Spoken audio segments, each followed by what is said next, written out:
Okay, so welcome all. Today's topic is PTZ controls. I'm sharing my screen and basically we're going to digest this dialogue. So let me go to the content for today. As always, it's on the forum, and today's discussion is all based off of, in the onboarding section, I put PTZ and /controls article. All right, so introductions. This article walks through PTZ control dialogues in the camera settings. So this is an extension of the help files. So there's a lot of details on the help files. I don't want to replicate that. I don't want to go through each feature and functionality, but I want to show how to connect these capabilities to provide some, meaningful, useful use cases that that Blue Iris provides that you may or may not be aware of. So one common question is, why is it called PTZ/control? Well, that's because you may be wondering why this dialog is called PTZ/control. The PTZ part is obvious. The control part has to do with the features and functionality that exists on the camera that go beyond pan, tilt, zoom. Okay. So over the years, Blue Iris, in particular Ken, he's been like digesting these cameras and trying to figure out what commands are available, what capabilities are available, and he puts that into the Blue Iris drivers. So what that means is when you select, this is typically from the IP config dialog. Let me just go to that for a second. Make that clear. When you do this stuff behind the scenes, a lot of stuff is going on. So when you choose a make and model for your cameras, that driver also if there's a PTZ driver associated with that camera, that's also populated magically in the PTZ controls. And so with that, with those, somebody just chimed in. That's kind of weird. Okay. So if with those, with that behind the scenes integration, what's happening is, as far as you guys are concerned, is capabilities are being provided in Blue Iris behind the scenes. So like if you go to your camera settings and right click and you go to the PTZ menu, all this stuff comes in because of just that. You pick the make and model in the IP config dialog. That in turn has a PTZ driver, and because of that, you get all this other stuff beyond PT. You get all the PTZ stuff, obviously. But then you get like if it's got a wiper, turning that on, off, blah blah blah. And so that's kind of the magic of additional capabilities that you may not have been aware of before with PTZ/control, and so that's why it's called controls. Okay, so the biggest tickets that we get is, how do you connect the PTZ? Sometimes it connects, sometimes it doesn't. So this is the process. Connecting PTZ functionality of a camera usually starts behind the scenes via OnVIF. So like if you went to the IP cameras connections article, well, let me go to that first. Sorry, bouncing around too much. If you started from the onboarding back from the beginning, the first thing we would tell you to do is hit the find inspect to see if there's anything on the network. That usually doesn't provide anything fruitful. Step 2 is usually where most of you guys start, where you provide an IP address, username, password, and hit find and inspect. So that's OnVIF, and that's the magic of OnVIF and getting all, like whatever the camera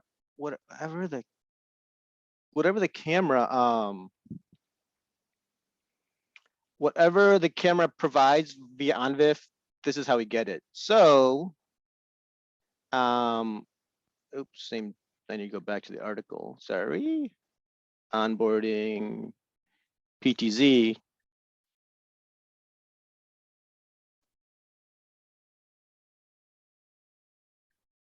Here we go.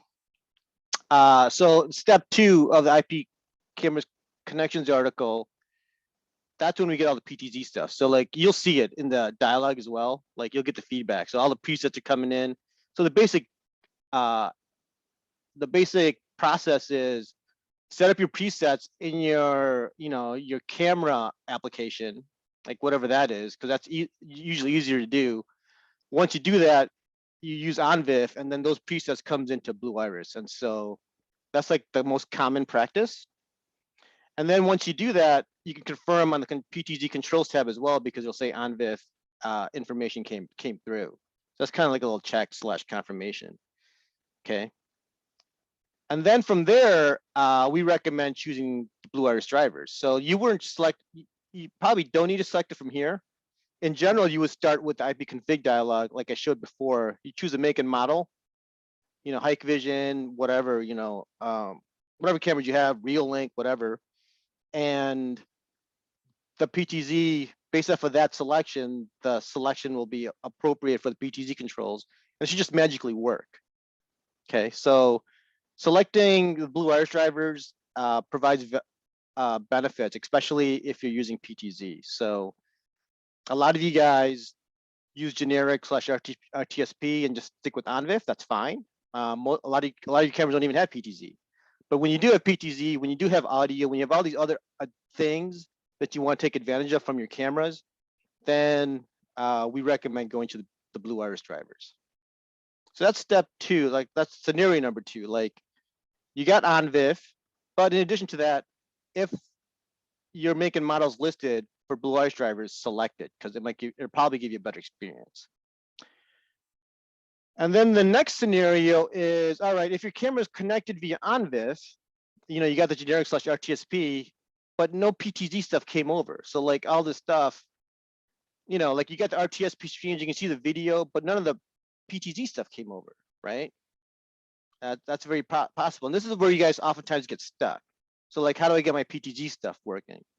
So, I mean, the reality is like a lot of camera a lot of camera brands is just a relabel of like an OEM. So here's one easy example. Like if you log into OnKey cameras, you can pretty much tell, like, I mean, I know this. I know what the Hikvision user interface is, obviously, but you can I clearly tell that OnKey is a rebrand, and they use Hikvision as their OEM. And so just by that, you can just try other listings in the PTZ dialog and see if they work, and they may. Okay. And if you know what the OEM is, then it's really easy. You know exactly which one to pick. But if you don't, then it becomes a little bit more hairy, because there's a lot of choices here, right?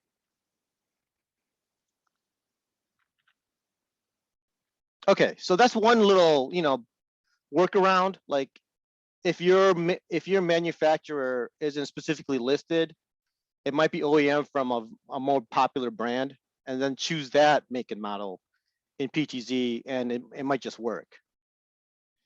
And we've also discovered this as well, because like Ken's gone through a zillion cameras, right? And so he sees, I mean, how many ways can you implement PTZ, right? So a lot of cameras just copy the implementations from other cameras. And so IPG, for example, IPG we discovered was the same as SCAM, was the same as Yuching. Okay, so when customers put their cameras on the WAN for remote testing, this is what Ken does. Like he's like tries to figure out like what that camera is doing, and oftentimes what that camera is doing is a replication of another vendor that's already listed. And so what we ask here is, if you guys discover that you have a brand that isn't listed and it works with another driver, just shoot us an email, because then we'll update the UI. So like if you find out like I just said OnKey, like OnKey's not listed here. So, I would tell Ken right now, like, hey, for OnKey, like put the listing there and just map that to the Hikvision drivers, or put Hikvision / OnKey on the same line, like you did for IPG SCAM. And so like the next guy that comes along that has that same camera vendor, it'll be easier for him to connect his cameras in this PTZ.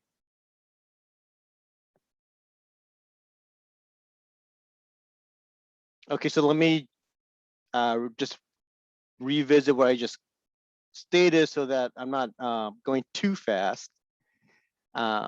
All right, so where are we? So we talked about the controls and using the drivers because the drivers will provide you additional functionality that you may not be aware of from the cameras. And then we talked about, start with OnVIF, get the PTZ presets. That's most important because presets are definitely much easier to define from the camera side and the camera apps than it is from the Blue Wire side. Pull over the presets. You'll see if the preset, Blue Wire provides some feedback. If OnVIF provided PTZ information, use the drivers if they're listed, and that will provide some additional functionality, like I mentioned before, like all this other stuff that comes in as a bonus with the drivers, in addition to making PTZ work better. And then if your vendor's not listed, try to figure out what the OEM is. If you know what the OEM is, then try that driver, like Anki and Hikvision was my example. And then just, I've known customers that have gone through the entire list because you only know what you know, right? And so you never know if any of these other implementations will work for your camera. And then finally, just as a help to us, like if you do find a match with your cameras with a different driver, it's good to let us know as well, just because then we can update the UI and the next guy has an easier time. Okay, so now if you don't have OnVIF, the camera doesn't have OnVIF and there's no drivers that work. I mean, it is what it is, right? Like that, this is a time where we need to like investigate the cameras. And this is when we ask you guys, can you put the camera on the internet, the WAN? We can get remote access, and then that's how Ken populates this list. Like he'll go through that camera and see what he can do and not do, and he'll let you know. So this is the last resort to see if we can try to get it working for you guys. Okay, so checkpoint. At this point, whether it be because of OnVIF or because of Blue Wire's drivers or a driver that happens to match your camera vendor, or you need us to get involved, at this point, you should have your PTZ work up and running and, just play with the interface, push the buttons and see if the camera moves.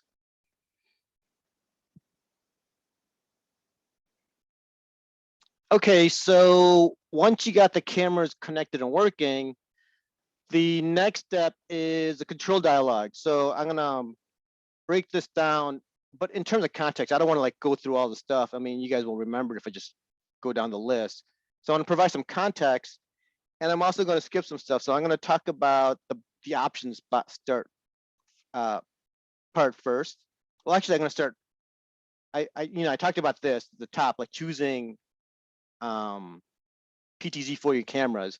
I don't talk about the directional, the USB drivers, and using the serial port for analog cameras. Like this is like, it doesn't really come up anymore. Most people have IP cameras, so I'm gonna skip over that. It's definitely, the details are in the help file.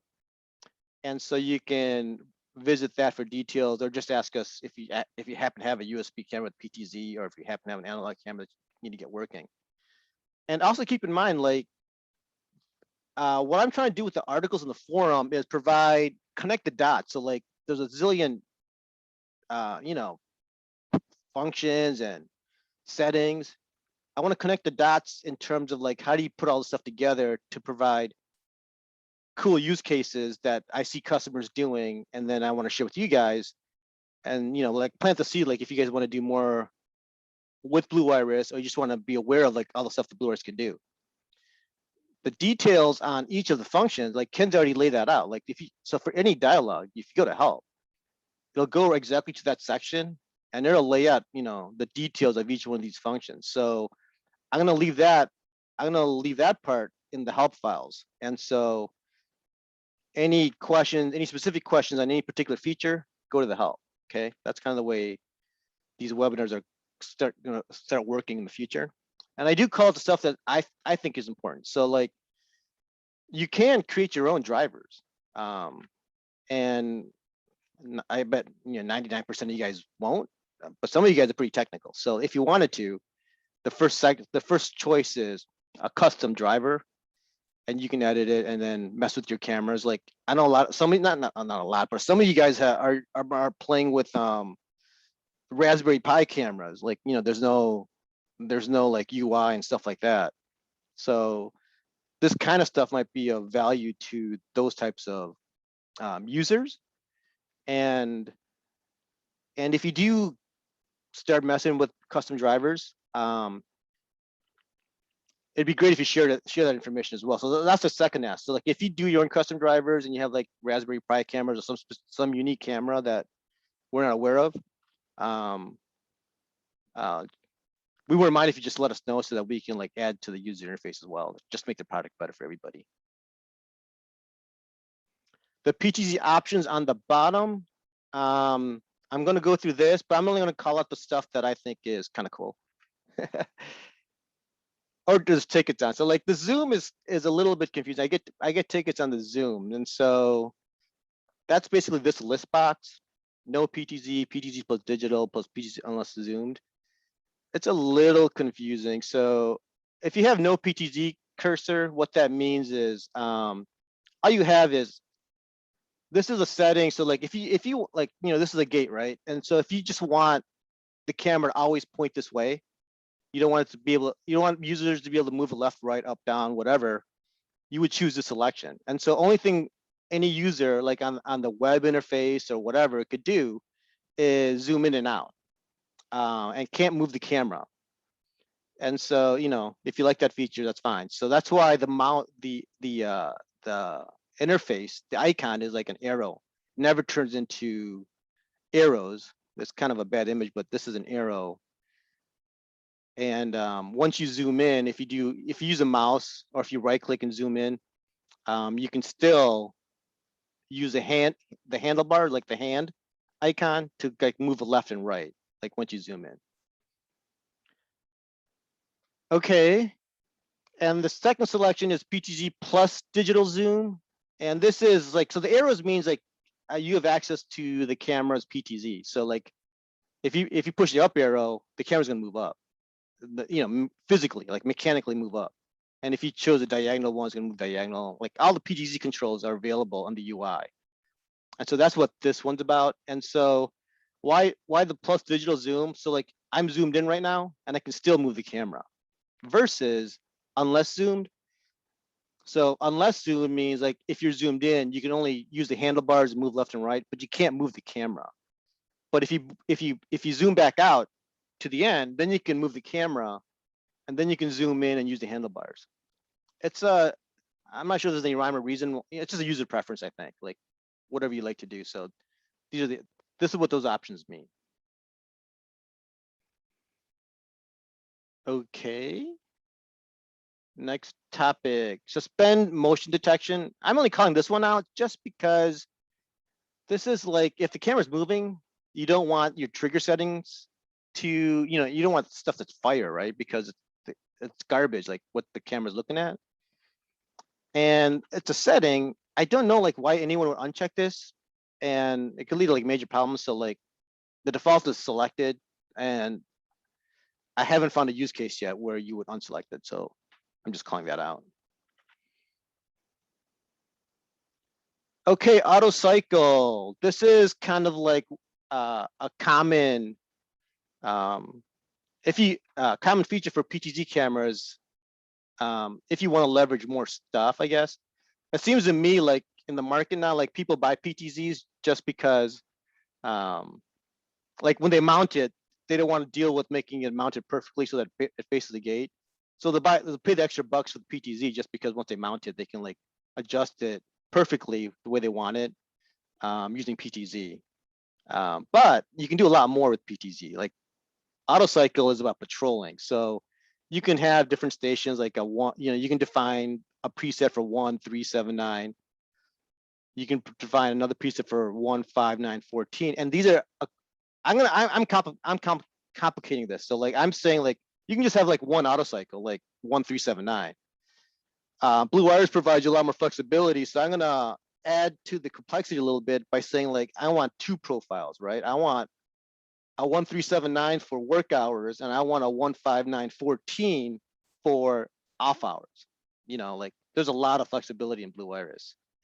So that's the scenario that I'm gonna just walk through right now. Like if you want to start using AutoCycle, okay? So everyone understand, hopefully everybody understands what I'm trying to accomplish, like different patrols for different times of the day. And why did I choose work hours versus away? Well, that's because that's one of the templates in the schedule. So let's review a little bit schedules. It's always good to review because, you know, there's a lot of stuff here. So I went through scheduling, you know, I can't remember when I went through it, but it was a while back. So with schedules, you know, I have a whole bunch of them that I did for the webinar back in the day. Keep in mind, like Blue Iris has templates for schedules, so you can like choose like common ones. So I chose this. This is a very common one, like work hours versus non-work hours. So that's where I'm at. So I created the schedule. This is what I'm going to use as my schedule. And then, oops, what did I do? Okay, here we go. Oops, wrong one. Sorry. So that's why I chose this. This is a very common schedule, so I chose it. All right. And now this is the scenario. I want work hours, presets 1379, away 15914. So what do? I need to go to my presets dialog. How do I get there? I go to Blue Iris. It's all in the same location. So get out of scheduling. I'm going to go into camera settings. I'm going to go into PTZ controls. And this is all the stuff. This is like, so the settings on the bottom I just went over is like holistically, like regardless of AutoCycle. And these are AutoCycle and preset type of settings. So I'm going to break this down in terms of like how to create a patrol. Okay. So I'm going to edit presets, and this is where I'm at, the presets dialog. So again, what am I trying to do here? I'm trying to create different patrols for different times of the day, work hours versus non-work hours. Okay, so the magic of using OnVIF is all these presets. Like this came in, boom, boom, boom, all 15 because of OnVIF. I don't have to do a thing. So that's why you want, I mean, if you have a camera with PTZ, having OnVIF is like I don't think I would buy a PTZ camera without OnVIF. Okay, so these came in from the connection to the camera, right? And just some stuff that I want to call out today. I'm going to table this for, I'll talk about it at the end of the webinar. This is, I'm going to table for like a different day. This is about like customizations, like doing stuff with home automation. It's a little bit too much for one webinar. So these are your presets. This is AutoCycle stuff. I'm gonna dive into this, how you set your patrols. I'm gonna dive into the motion detection. That's another real cool thing. And then in addition to that, just to make life easier on you, like you can take an image of your, like wherever the camera is on your preset. And that's really cool because now, like when you jump from preset to preset, you'll know what the view of the camera is for that preset. So I just want to call that out, and I think it's super helpful, right? Pictures with 1,000 words. Okay, so let's go back to the use case. I'm trying to do AutoCycles. So preset one active for both profiles. So you know this is what I want. So for profile one, both profiles have active, right? It's active for both. So how do you do that? Pretty simple. I select preset one. I go to the AutoCycle section, and I say it's active for profiles 1 and 2. That's all you have to do. Now, this is completely correct and secure. Keep in mind, you could have just left it as is. And the reason I say that is because my schedule only has 1 and 2. There's no 3, 4, 5, 6, 7 anywhere in the schedule. What that means is 3 to 7 are never called. And so turning everything else off and just leaving 1 and 2 on, or just leaving everything on, is doing the exact same thing, if you understand that logic. Okay, so preset 2, not active for either profile. So let's go back. So for preset 2, it's not we don't want it part of either patrols, right? So you either turn stuff on as well as off. So that's why I'm calling this out. So preset 2, I turn it off for profiles 1 and 2. That's one way to do it. If you're lazy, if you want to be, completely accurate, you just turn them all off. Does the exact same thing.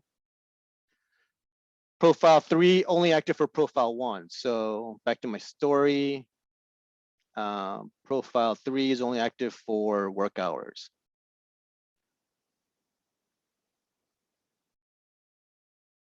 So profile 3. Oops, I put this should be 2. So profile 3 is active. I'm sorry, like profile 3 is active for work hours, which is actually profile 2, the blue one. Away is profile 1. So I'll fix the slides, but hopefully you get the idea. So preset 2, nope, wrong one. Preset 3, that should be active for 2 and not 1. And the same thing here. I could just select the 2 and turn everything else off. Okay. So now, and then you just rinse and repeat. So I told you how to activate. I gave you all the scenarios. Like if you want to activate all the profiles that you have, if you want to activate none of the profiles for a preset, or if you want to activate one of the profiles for a preset. So you have all the scenarios, and so basically you would go down, rinse and repeat. So you have to go through all your presets, 1 to 15, and then set them accordingly.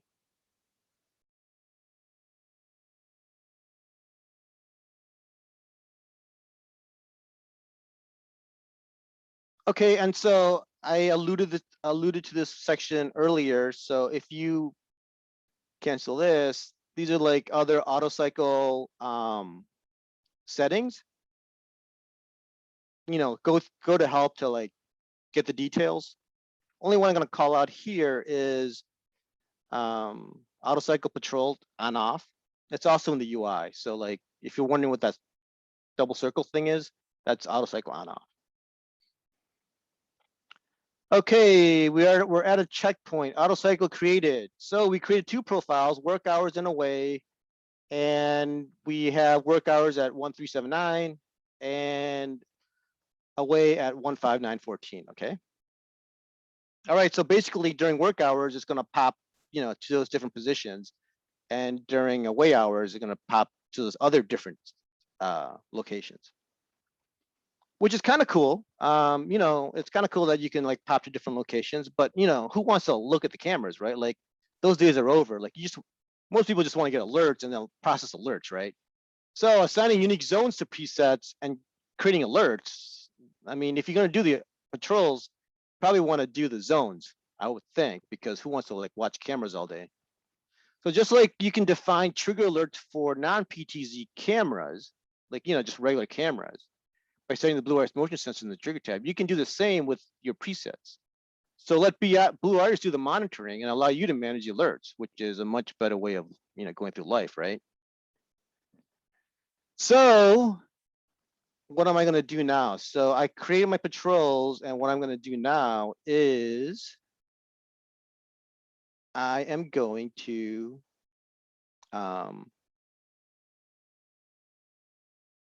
set up my motion detection for each of the different stations. So I'm going to select, for preset 1, what do I want to do? I'm going to set up my zones. It's the exact same user interface from trigger dialogues for zones.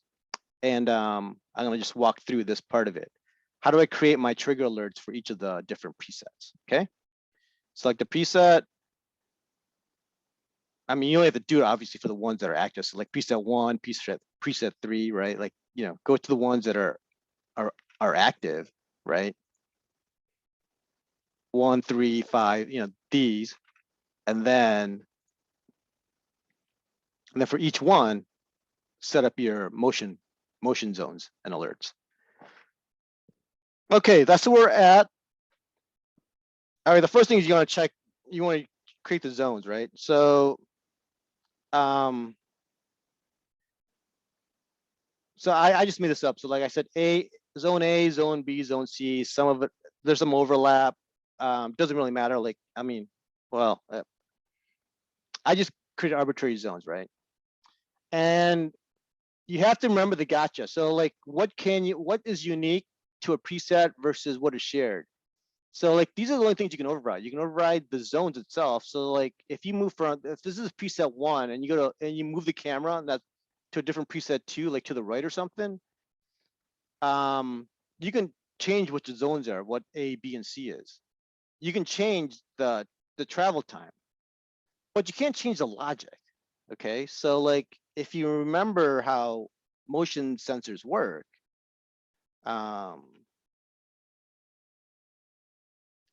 if you go to the trigger dialog,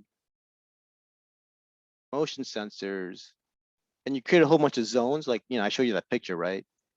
There's logic associated with those zones. There could be, and that is shared across all the zones. So that's a very important gotcha. So what I'm trying to tell you guys is, if you have something fairly simple, like if there's activity in A, or if there's activity in B, or if there's activity in C, that can work for all your presets. So like, if I move this camera to a preset 2 and I only have a zone A, it'll still work. So like, as long as you have a zone defined, like an A, a B, or C, those alerts for that presets will still work. So like, if I move this to, if this was a preset 2 and I just had A, and I just want to know if there's activity in A, you'll get those triggers. If I had an A and a B, you'll get those triggers. If I have an A, B, and C, you'll get those triggers. So there's flexibility. Where you get messed up is if you start adding complexity to the logic. So if you have a trigger for A has to go to B or vice versa, or B has to go to C or vice versa, now you're going to get into gotchas, because like, say you have a preset 2 and you only have a zone A, because that's all that's relevant. It'll never trigger if there's motion there, because the logic says it has to go from A to B or B to A. Like, it has to, it's more rigid.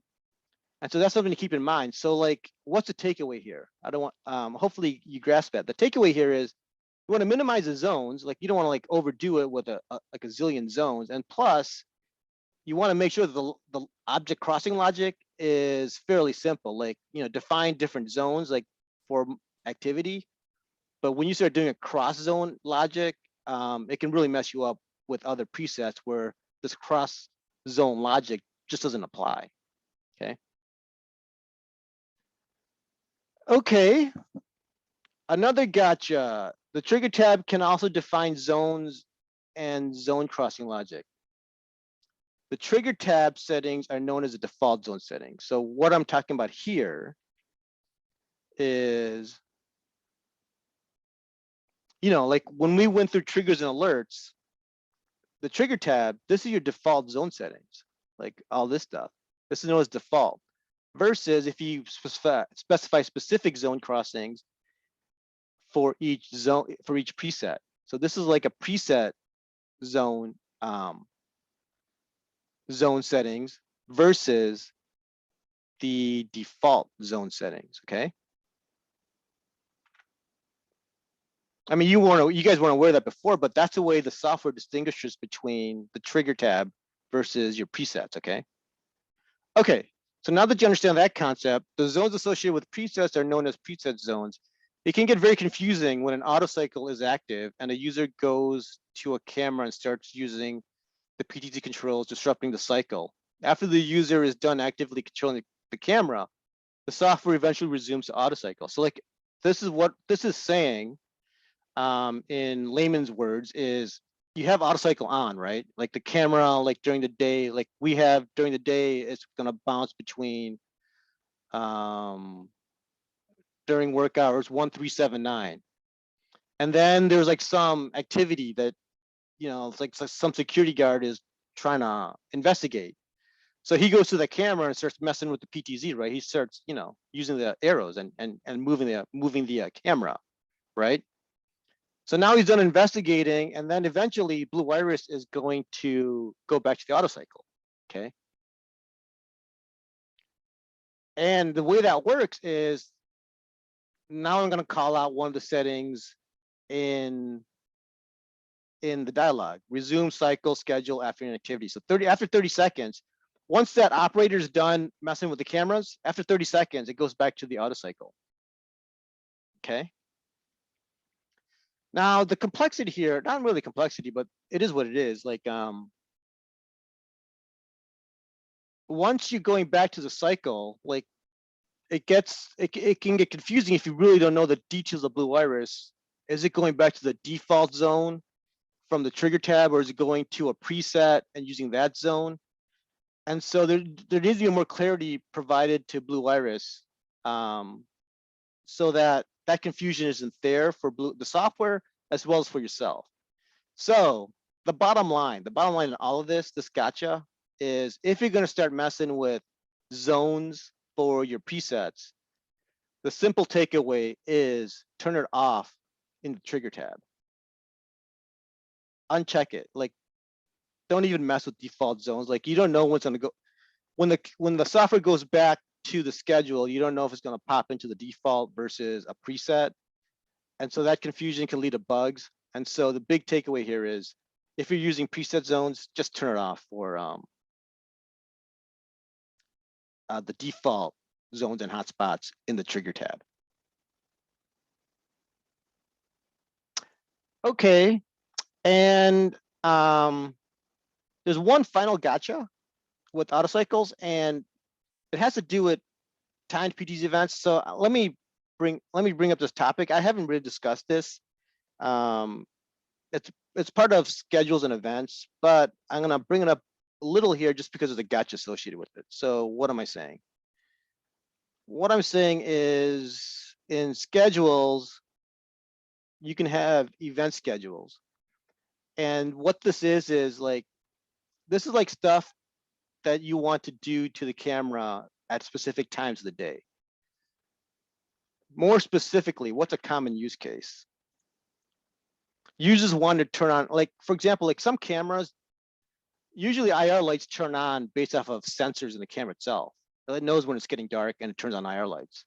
Some cameras don't do that. And so some users have to like specify to turn IR lights on and off based off of sunset and sunrise. So that's like a specific, you know, at sunrise, at sunset, I need to do something to the camera.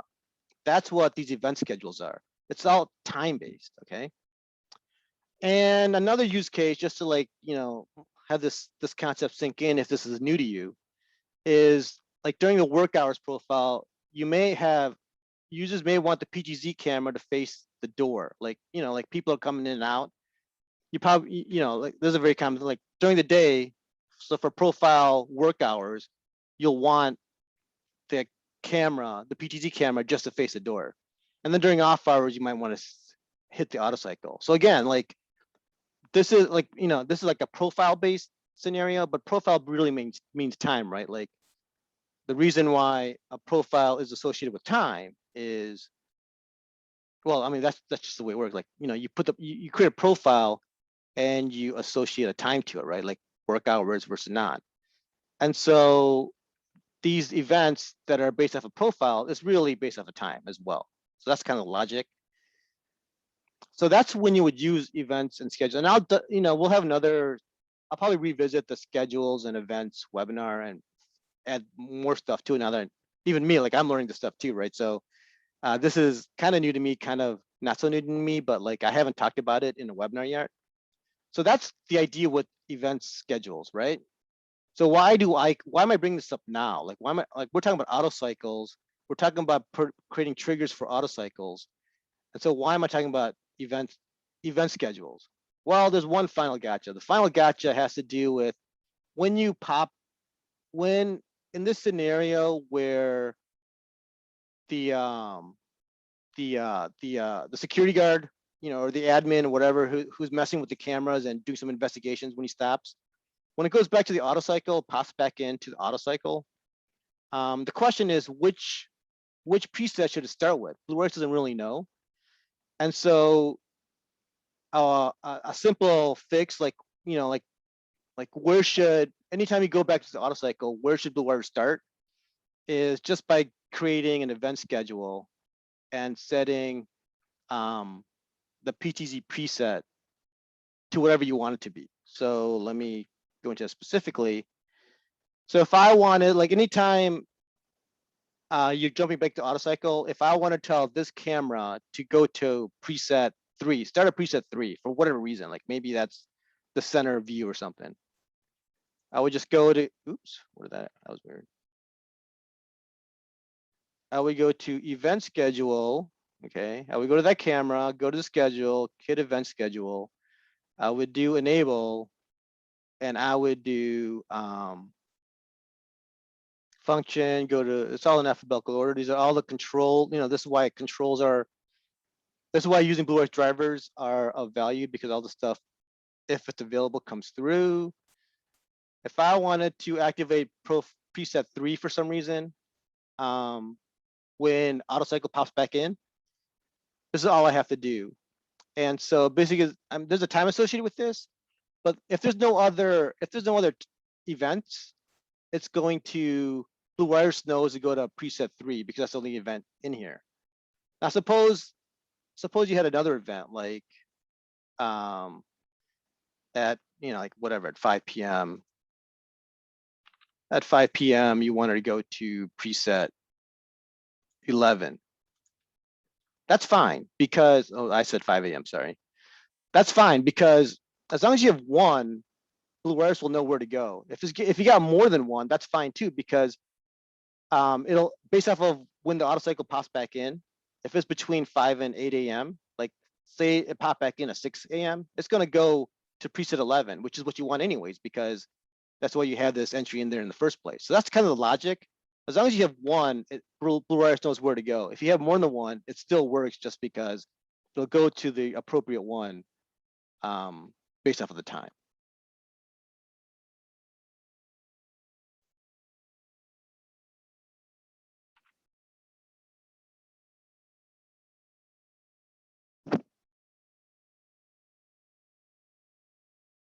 Okay, so that is the final gotcha for AutoCycle with event schedule. And the automation use cases, I haven't, it's already 8:45 and I knew this would be long, so I didn't go into it, but coming soon, and this is gonna be based off of customer feedback, like a lot of customers have done some cool automations. All this stuff here is based off of that. Like if it goes to preset 1, you can, I don't know, like maybe like if you had like a trigger on preset 1 that, and you want to like open the gate, for example, those types of automations, those like integrations to other things, that's what this is about, this top stuff. And I'm gonna table that for today because that's a lot of stuff, but that's coming soon.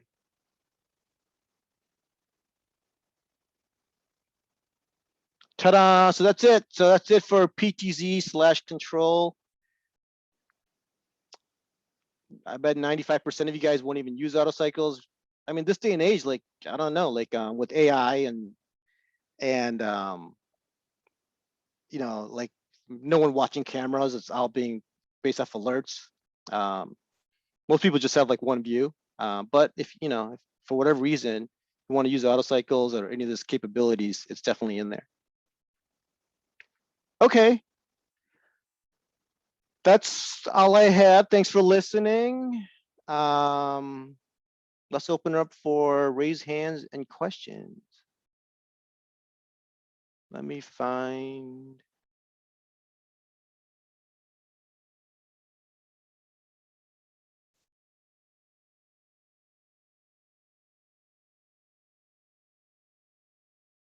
This always gets me stuck. All right, let me stop share. Where the heck are the raise hands?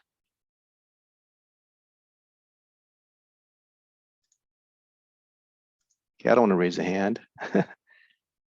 Oh, here we go. Attendees. Is this it? Okay, I found it. All right. All right. If you have questions, raise your hand. I'll open it up for discussion. Gosh, why can't I move this better? Okay, whatever.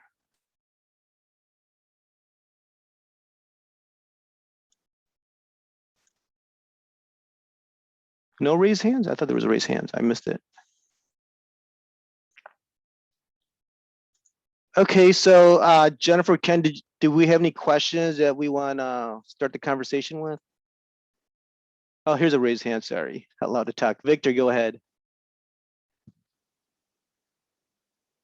You're muted right now, Victor. Right, got it. So I don't know if this is considered out of off topic or not, but I've noticed that sometimes presets work on my cameras and sometimes they don't. Sometimes I can save the image and sometimes I can't. Can you talk a little bit more about how that works or what your experience is with different cameras?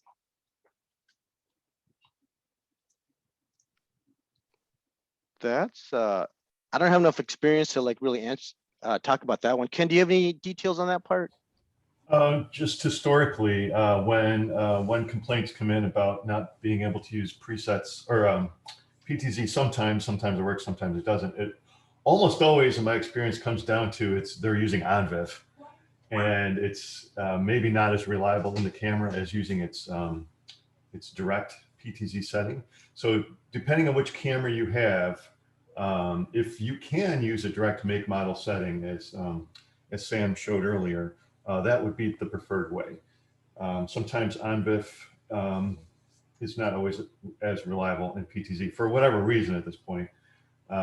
So if you could switch over, that would be the ideal solution. As far as not saving the preset images, if there's no error box popping up, it does become difficult to know why that's not happening. Right. We'd have to explore that some more through support. Thank you. You're welcome. Thanks, Victor. Oh, FYI, people, we have Jennifer on the call too. She handles support as well. I'm sure you guys receive emails from Jennifer, and she's been accumulating all the questions so that we can address those as well. Hey, Welcome, Sam. Jennifer. Yeah.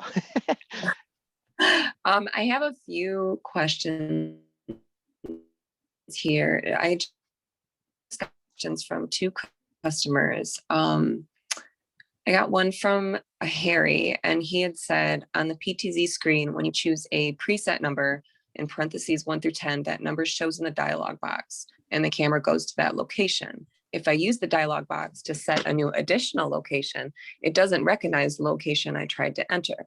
What's up? How do you add additional preset camera locations, comma, 11 through 25, comma, etc.? Yeah, great question. So the presets have to be defined in the camera app, right? Kind of like you can't do it from the Blue Iris side, right? And then it's got to be pulled over via OnVIF, right?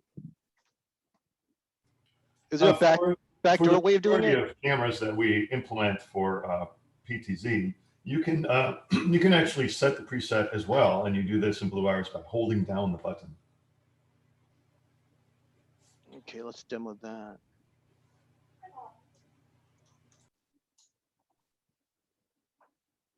Okay, how do is that easy to walk through right now, or is that kind of challenging?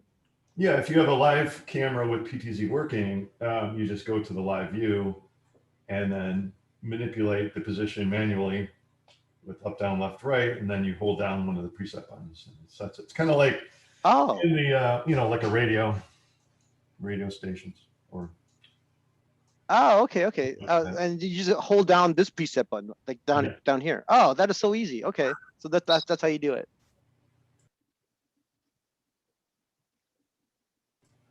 Where that's not supported, or you may have to go through the camera interface to set them. But for the majority of cameras, it is supported through the interface here. Okay, so just position your camera appropriately, hold down the numbers that you want that to be associated with, and that's it. That is it. Fantastic. Okay. Okay, another raised hand. Peter Huber, allowed to talk. Can you hear me now? Yes. Sam, a couple of things. I've sent you a few emails. You've never responded. Naughty boy. However, however, just earlier on, you went through the presets. Now, when you press, let's for example, say on one of my cameras, I pressed the preset 1.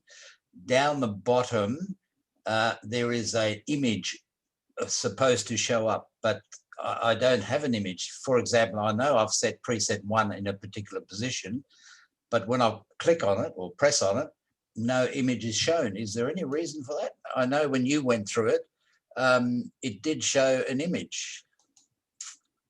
You're saying an image here, right? Yeah, yeah, in the, exactly. all I did was push the button and it took a screenshot. That's it. Oh, no, I don't want to see the screenshot. If you go back earlier in your webinar, when you went through that section of, I can't remember now. I'll bring it up. Yeah, bring it up if you go. Yeah, there it is. How did you, where does that image come from? Is that, say, from a preset that? Yeah, preset 1, exactly. Now, if I press, that's because you've pressed on preset 1. If I press on one of my cameras on preset 1, it's still a blank picture. There's a cross in it. What? Any reason for that? Well, you go to the, so you go to that preset. So all I did was I went to preset 1, I hit save image, and boom, it just took the, the camera is facing preset 1 right at that moment, and it's just taking a screenshot. Oh, I see. Okay, so it's not a live picture, it's an actual snapshot. It's an actual snapshot. Yeah, correct. Yeah. Oh, okay. So nothing that's the to it. All I do is push the button. Yep. Gotcha. Okay, it's happened. I've done that, and I've pressed save image. Okay, I thought it automatically came up. No problem. Understood. Okay. Okay. Yeah, and the other question I had is, do you guys? I have a camera in France, and I guess the lag between the French internet is pretty slow, and I get pixelation on my screen on my actual video. I'm just wondering if I have the correct settings with one stream, second stream, and so on. I was wondering, I'd be prepared to pay for it if you can hook into the camera and set it up for me properly, and pay for your service. Happy to do that. So you have low bandwidth. Like, is a camera and Blue Iris like in the same location? You're not like streaming across the internet, are you? I am. I'm streaming across the internet from France to Australia. Yes. Oh, geez. Yeah, I've got 4 cameras in Switzerland, 1 in France, and the rest here in Australia. Yeah, I've got about 9 cameras. And then how are you viewing? Are you using the web interface or using the mobile apps? Web interface. When you say mobile, you mean on my mobile phone? Yeah, like how are you viewing the camera? No, it's all through Blue Iris. Through UI, through the console? Yes, it's on a desktop, constantly on dedicated. Okay, so then, all right, so that's coming in. You gotta, Ken, do you have any thoughts on this? My only thought is like the camera settings. You gotta exactly. It'll be the camera settings for sure. That's why, if you'd like to, I can send you the address, and perhaps you can have a look at it and do sort of a remote, like with, what do you call it, TeamViewer or something like that, and you can have a look at it, and then maybe you can tweak it so it's a little bit more robust and more fluid, I guess, All right, You could send us, if you have the cameras on the internet, actually, you can send us the camera address directly. Yeah, the Take a look at those settings. Yeah, the HHTP. Yeah. Yeah, I think in one of my chats, I've sent it to you already, Ken. okay, so this is Peter, right? Yeah, Peter Huber, yeah. All right, so did you send it like a long time ago, or is it recent? Like, yeah, it's about a week ago. The reason I sent it was I was thinking of purchasing a camera, a particular non-brand model, which I usually buy. And I just wanted you to see if it was, let me just have a look what the email said. Where is it? Just to see if it's, because a lot of the cameras when you buy, you ask these manufacturers, is it compatible with Blue Iris? And they say, don't know, or it's not, but it is ONIV or whatever you call it. Undiff, yeah. Yeah, Unviv, but that doesn't give me a guarantee that once you've bought it, it works. So I've sent you the specs, and I was thinking perhaps you can tell from the specs that I've sent you that that may work or not. You know. Well, no, like we're not gonna. That's kind of painful for even for us to do, right? That's a lot of time. So like, go through the camera stream. I mean, that's already been well documented. So, Blue Iris Forum. Like, do the like that kind of stuff. Like when you buy a camera and see if it works with Blue Iris. Like we kind of expect you guys to like figure that part out. Like using the documentation. Like. So like go through step 1, step 2, like, you know, do the finest. Well, this, I mean, your camera is remote, so this is not gonna work, but you know, provide the IP address, username, password. Try generic. Yeah, but that's once you've bought it. I'd like to know beforehand I'll buy it, will it work with Blue Iris or not, you know? But anyway, don't worry about that, Sam. Well, that's only possible, like you gotta look at the make and model. Like if we have it, then that's a good indication that it should work. It's not 100%, but it should work. Yeah, but the thing is, those make and models you buy in China don't have a particular make and model. None of these Hikvisions or Dahu, whatever, they're non-brand like WANScan. You know, I know you've got WANScan on there, but not that particular brand. You know. So anyway. Right. So like I mean, yeah, you got to test on your own first, and then yeah, exactly. Yeah. But anyway, I've got most of them working, but the one in France, I'd just like you to have a look at that one and just see if you can tweak it up a little bit for me. And like I said, I'd be happy to pay for your services. Okay, Peter, we have your, all right, so we'll look for your email and then respond accordingly. Okay, beautiful. Thanks, Sam. Appreciate it. Okie dokie. Thanks, Ken. You're welcome. Sorry. Unmute button's not handy. No worries. You're deep in thought by the sounds of it. Multitasking as usual here. Only women do that, I've been told. They do it better. Okay. Oh, Sam, the other thing too, man, I don't want to complain, but you talk so fast, you've got to be a little bit slower. Seriously, you jump from one thing to another. You've got to be a little bit slower. Our brains are not as quick as yours. I try to like repeat stuff so that it'll digest more, but I guess I gotta keep working on it. All right, thanks for the feedback. We'll do. No worries. Appreciate it. Thanks, mate. Okie doke.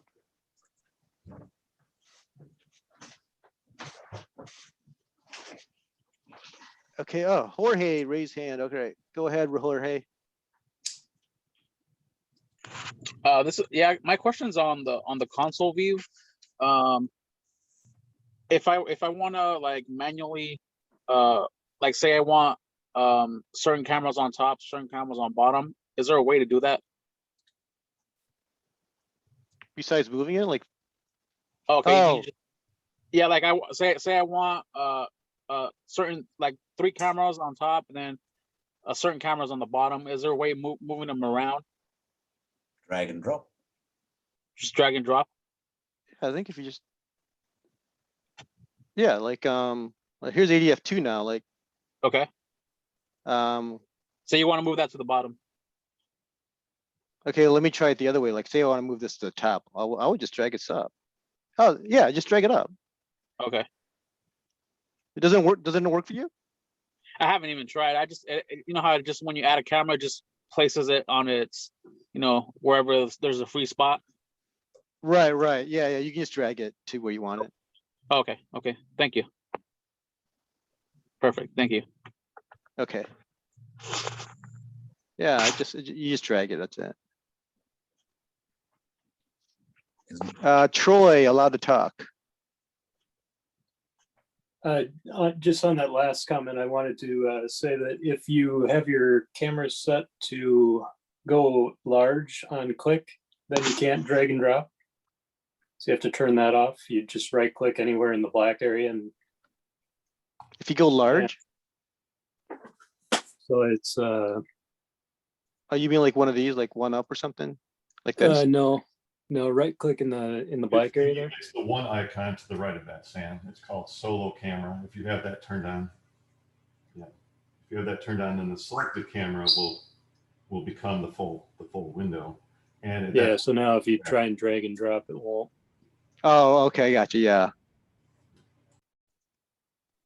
Yeah, so make sure it's unselected. So then it's fine. Yeah, then it's fine. Thanks, Troy. Good tip. Good gotcha.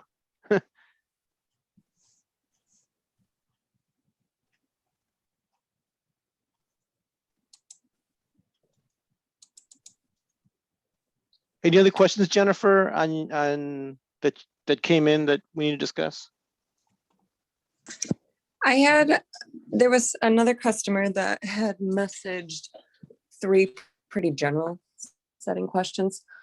The first one is there any way to track objects? If not, are there plans to add that feature? Oh, we were just talking about that right before the webinar. I think Ken's going to work on that. I'm not exactly sure what the timeline is. Ken, you want to chime in? Yeah, it's always been an interesting feature request, and it's since Blue Iris 1. This has been a feature request. I've been reluctant to really dive into it just because it's you know, I just see it as a snake pit really, and full of potential pitfalls. But one thing that came up just kind of brainstorming with Sam before was maybe doing some sort of a virtual layout in space of where all of your preset positions are. And then if Blue Iris knows how they overlap and it sees motion that is largely in another preset position, it just moves presets versus trying to, you know, go up, down, left, right, constantly trying to follow something, you know, foot to foot, you know, go to something like a preset movement. So that's something I'm going to explore because I think that would be a cool addition. Okay, just so what Ken was talking about is like if you cut up your scene into like I don't know, like a grid, like 1, 2, 3, 4, 5, 6, and then based off of the motion of the region, focus on that area, like instead of like doing the left, up, down, like being so specific, which will probably provide a better user experience. It's just because so many of these cameras, I mean, it's hard to know ahead of time exactly how far it's going to move based on how you hold it down. There's a speed setting, you know, cameras respond differently based on network latency. There's just a whole list of things which is going to make this difficult. But using the preset idea, that may be a solution. Yeah, that may be better. Yeah, I think that's a more viable idea as well. And then if you look, if you guys have, I mean, I've seen tracking cameras, and it can just hang up like it'll, you know, somewhere in the scene it'll be like leaves rustling in the wind, and then it'll just get locked into there and just go back and forth, and it gets dizzying at times. So like the motion tracking, like if it's got too much detail involved with it, it can just lead to more problems anyway. So okay, any raised hands? Oh, Josh Suter raised hand. Go ahead, Josh. Thank you. I currently use the presets and zones to move my PTZ camera around, and it works fairly well with motion zones and motion settings. But like you said, you know, on a windy day, the tree gets the camera all day long. And I'm wondering if there's a way to use AI integration to get rid of those erroneous movements.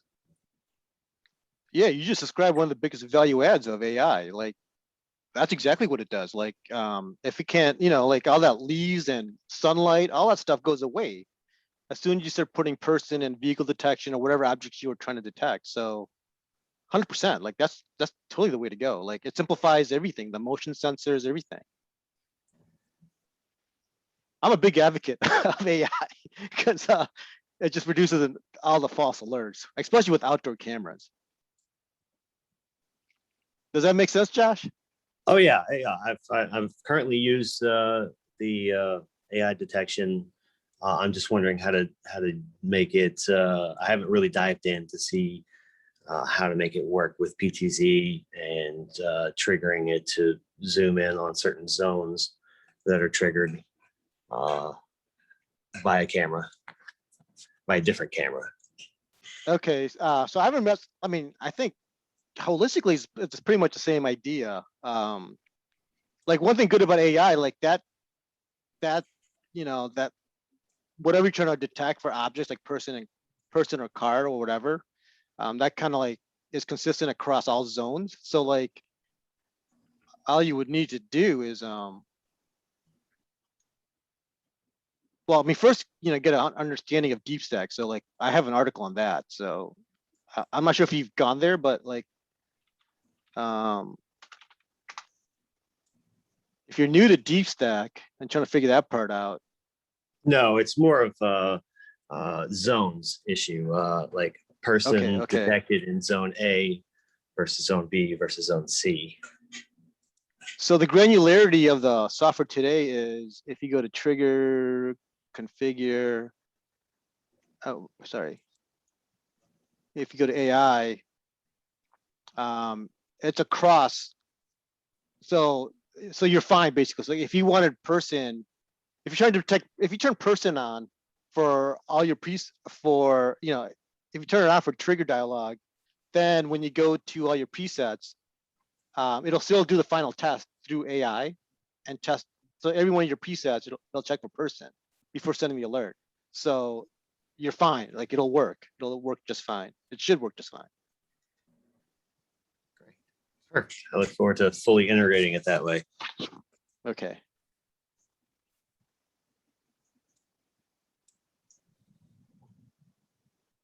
And let us know like if it doesn't work or like what the results are, because I'm kind of curious too. Yeah, it currently works very well on a non-windy day with just motion. So I'm looking forward to adding dogs and people into the mix. Yeah, I mean, that's what's great about the integration. It's just a checkbox now. Like all you got to do is AI, boom, turn it on, and then specify your object. It's so easy. So definitely, like, let us know how it works. Can do. Okay.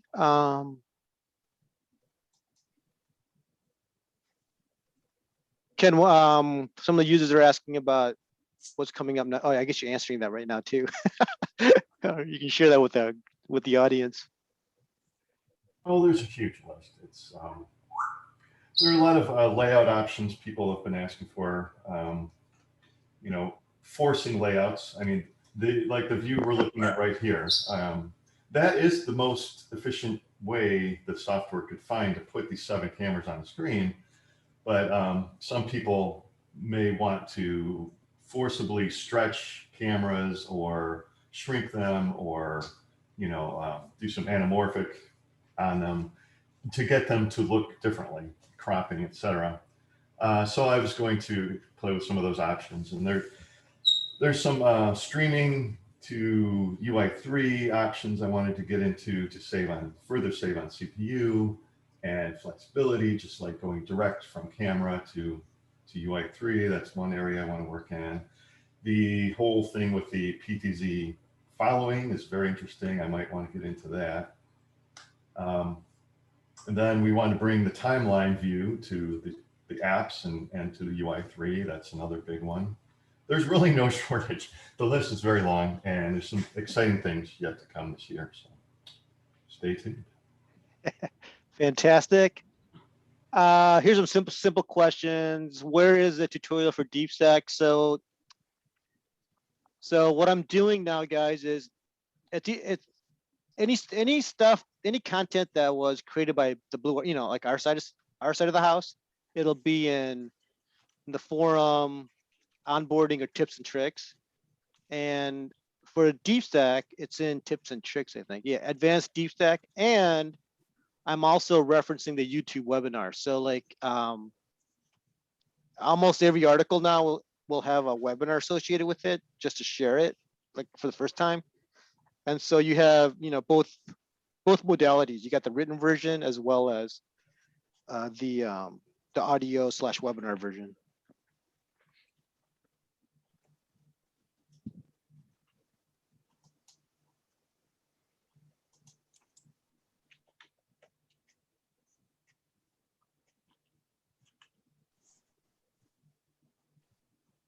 Any questions that we should address, Jennifer, on your side? It's kind of quiet with the audience. I have two more here. The next one is there an ability to have the camera pan slowly from one preset to another? Pan slowly. I'm not sure. Ken, do you know that one? Yeah, well, this is auto cycle, as we've discussed. If you wanted to move more slowly, that would be a function of the camera. They usually have a speed setting. To be honest, most people do prefer their presets to move, quickly.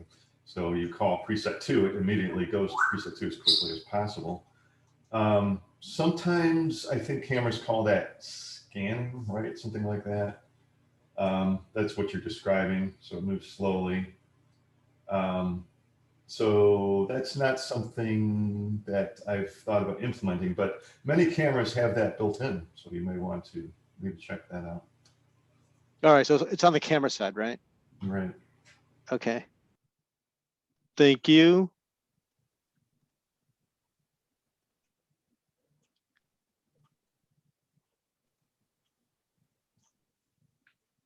You want the last question? Yeah, let's do it. All right, here we go. It is there a setting somewhere that adjusts the delay from manually moving the camera to where it starts to patrol? You kind of broke up for me. Say that one more time. Sorry about that. Is there a setting somewhere that adjusts the delay from manually moving the camera to where it starts the patrol again? Oh yeah, right here. This is it. So it's 30 seconds by default, but you can adjust this. Resume cycle schedule after inactivity. Sweet. Well, those are all the questions that I have that were submitted. Thank you, Jennifer. And all right, guys. We'll cut it short unless there's some other pressing questions or raise hands. I'll give a 5 count. Going once, going twice, 3 times, 4. Just say, I want to add, this has come up several times in the Q&A and every webinar. These webinars are recorded and it will be on our YouTube channel shortly, within a couple of days. It's youtube.com/c/Blue Iris support. Here, I'll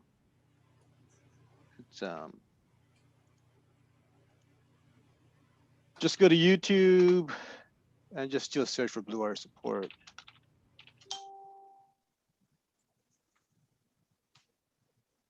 Blue Iris support comes up right away for me, and then the simple URL is YouTube/ I don't know what the C is for, but Blue Iris support/videos.